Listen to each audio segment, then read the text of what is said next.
Nehemiah 8:10. Do not grieve. The joy of the Lord is your strength. So this is the story of a dream I had with Jesus Christ in it about 30 years ago. I was teaching 5-year-old Sunday school at the time, and one night he came to me in a dream, and this is what he had to say.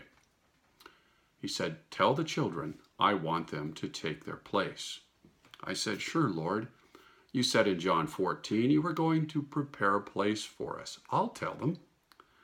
He said, "No, tell the children I want them to take their place." He was very emphatic. I said the same thing again. I said, "Sure, Lord. You said in John 14 you were going to prepare a place for us. I'll tell them." And he said, "No, you don't understand," very emphatically. Well, all of a sudden it clicked. Oh, in my spirit, I don't understand. And immediately in my heart of hearts, I began to sob because I didn't understand what Jesus meant. And I cried out and I said, "Lord, I don't understand. What do you mean?"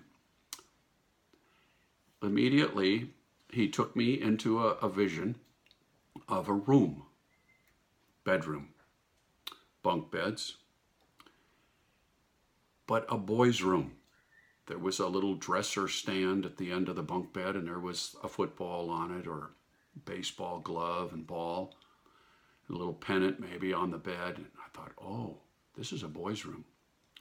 Well, I looked around the room, and there's somebody's pajamas, and there's their shoes and socks, and there's their desk and some of their toys. And immediately I became very aware, hey, this isn't just some boy's room. This is a particular boy's room. Very custom, very personal. So for the sake of the conversation, we'll call it Little Johnny's room. I'm looking into Little Johnny's room. Very personal. The scene shifted. Now I'm in a grade school classroom, maybe 4th grade, rows of desks, a little bit bigger than the 1st grade desks. And I see, a couple dozen desks, and here in the middle of the room is a particular desk in the row. I move in closer. The desk has some pink paint on the sides. It's open in the back. And I realize, oh, this is probably a girl's desk. Then I'm looking, and there's a couple of trinkets on the top of the desk. Obviously, something a girl would have. Oh, it is a girl's desk. I look inside the back of the desk from where I'm standing, and I can see some pencils, eraser, pen, a couple of other trinkets. Obviously, a particular girl's desk. And maybe a book in there with a name on it. For the sake of this, we call it Susie. Susie, little Susie's desk. A specific girl's desk. Then the scene shifts. Now I'm sitting next to Jesus Christ. I'm on his right, and he's got a book. And it's probably 7-8 inches wide, probably 16-18 inches tall. Kind of tall and skinny, the same proportions as maybe your bedroom door, roughly only book size. Well, he turns it to the back cover, and he opens it. And it's just like a book in Hebrew. It begins at the back pages, what we would call the back pages. And he starts sharing it with me. And the artwork on these pages is phenomenal artwork. I mean, vibrant, colorful, full of light, very bright, and very joyful. And on each page is a pithy little phrase, something that would catch your attention. But more than that, it was so full of wisdom that it just took me by surprise. About that time, he turns the page. And again, artwork that's astounding, and phrases that are just gripping, enrapturing phrases. It's like, oh my land, I've never read anything so captivating, so wonderful, so wise. And he turns the page again. Now, the artwork surpasses what I'd seen before. And the phrases on the page surpass what I've read before, so much so that I can't remember what was on the first few pages. Well, now I go into grief because it's lost as far as I'm concerned. I can't remember. And I said, I start weeping. And I said, it's so beautiful. It's so beautiful. I can't remember what you showed me. And I'm breaking right there. And he turns the page one more time. Again, beautiful artwork. But there on the pages are the familiar words, Our Father, who art in heaven. Next page, hallowed be thy name.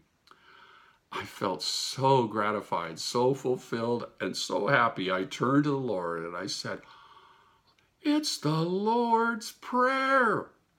He smiled at me and he said, yes, it's the Lord's Prayer. And as the children understand the Lord's Prayer and make it their own, it will enable them to take their place. And I woke up. That was the dream. And over the years, I've thought about it.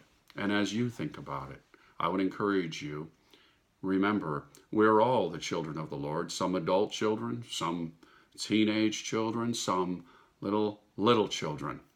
But he wants us all as his children to take our place. So I feel in my heart that somehow our identity is wrapped up in part in the Lord's Prayer.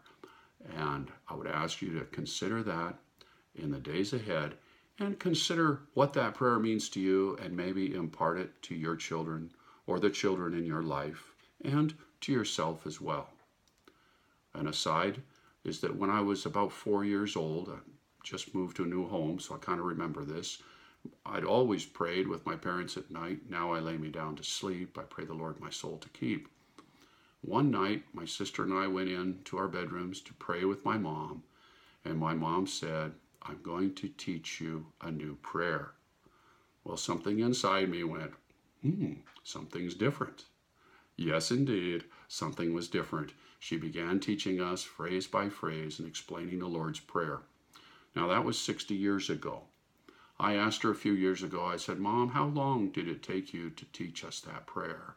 And she thought for a minute and she said, I think we worked on that all summer. Well, we'd moved there the 3rd of July, so all summer would put us into September. But she worked with us faithfully. And now that prayer is my own, thanks to God. And it's also his gift to you too. Thank you for listening. Thank you for your thoughts. Peace be with you.